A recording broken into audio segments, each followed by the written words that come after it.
تو سیدن شام ناقص بدبودار اور انتہائی مضر صحت دودھ کی سرے عام فروخت جاری ہے، جبکہ محکمہ فوڈ اتھارٹی کی کارکردگی پر سنجیدہ سوالات اٹھ رہے ہیں اور ذمہ دار ادارے تاحال مؤثر کارروائی کرنے میں ناکام دکھائی دیتے ہیں۔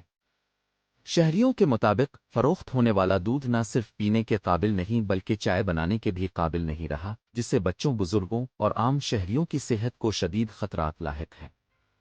طبی ماہرین کے مطابق ایسے دودھ کا استعمال معدے، جگر اور دیگر پیچیدہ بیماریوں کا سبب بن سکتا ہے، لیکن اس کے باوجود عملی اقدامات کا فقدان تشویشناک ہے۔ عوامی و سماجی حلقوں نے بھرپور مطالبہ کیا ہے کہ روزانہ کی بنیاد پر انسپیکشن کا دائرہ کار وسیع کیا جائے، مضر صحت دودھ فروخت کرنے والوں کے خلاف مؤثر کارروائی عمل میں لائی جائے اور انسانی صحت کے ساتھ کھلواڑ کرنے والوں کے خلاف گھیرا تنگ کیا جائے۔